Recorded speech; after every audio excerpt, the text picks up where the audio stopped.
Cars for us are a way of life, and so is the gasoline they use. The recent spike in gas prices has brought up many questions. Now, with some experts saying that we will see a record high in gas prices that will not settle until someday in September, and gas barrels exceeding the unheard of $100 a barrel price, what are we to do? America's oil crisis is nothing new. The oil crisis of 1973 is a perfect example. 35 years ago, and still we seem to be falling into the same cycle. Why have we not learned? Hasn't technology grown? Haven't we moved forward?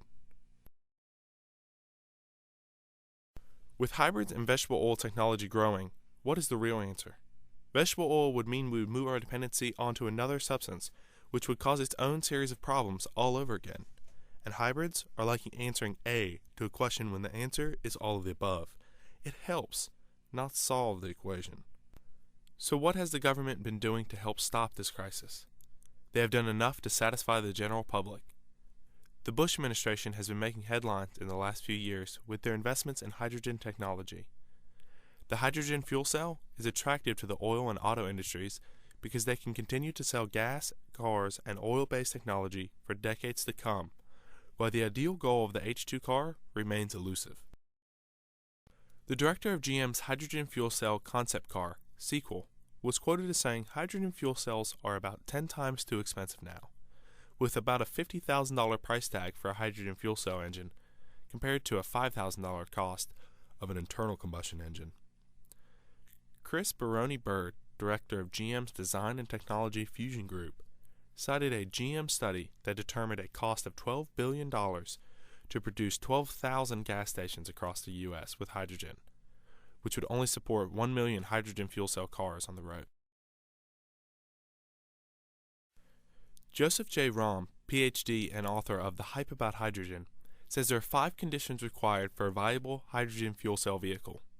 Number 1, price. Hydrogen fuel cell vehicles currently cost $1 million. Number 2, range. Normal-sized vehicles can't carry enough hydrogen to provide needed range. Number 3, fuel. H2 fuel is very expensive and is currently produced using non-renewable fuel sources. Number 4, infrastructure. And national H2 fueling stations must be built at enormous expense before H2 cars are commercially viable. Number 5, competition.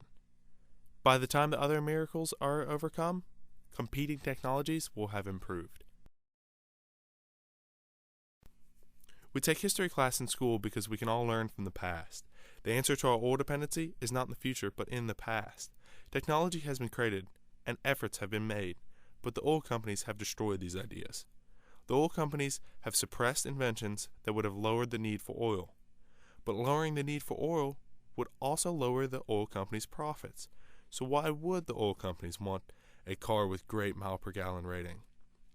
Inventors have come and gone and have been stopped by the oil companies. The story heard around the automotive world is, when someone has an invention, like a car with unheard of gas mileage for example, they apply for a patent, then the oil companies take notice.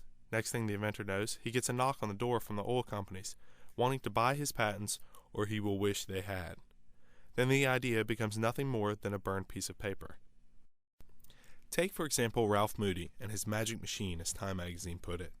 Moody was one half of the Holman Moody racing team that helped Ford build the Ferrari-killing GT40.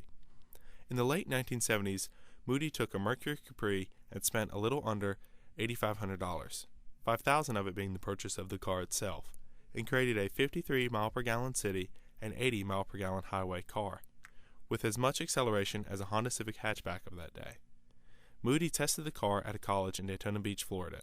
Shortly after the testing, Moody applied for a patent, found here in Suppressed Inventions by Leroy P. After the patent was applied for, nothing else was heard of this magic machine. How about the Guinness Book of World Records highest mile per gallon car? The 1973 Shell mile per gallon competition car, which was a steel frame 1959 Opel. The record is held at 376.59 miles per gallon. Recently, the car was found a forgotten mess somewhere in Florida. A recent article in the Seattle PI examined the car and included some quotes from the new owner. He was quoted as saying, "Here's a car that was 20 years old at the time of the contest. That was a project of a couple guys in a garage. You can't tell me we can't do better than this with cars today. The same Shell team that built the car wrote a book titled Fuel Economy of the Gasoline Engine. In the book, the then CEO of General Motors was quoted as saying, "There will be cars on the road with 80 miles per gallon or better in less than 10 years. Why was this car left to die in the weeds in Florida? And what happened to Ralph Moody's ride? Today we look at hybrids and vegetable oil, when the answer is not in the future, but in the past." McMullen, the new owner of the Shell car, also said, "They tell us hybrids are the answer. I think the answer, at least part of it, is right here."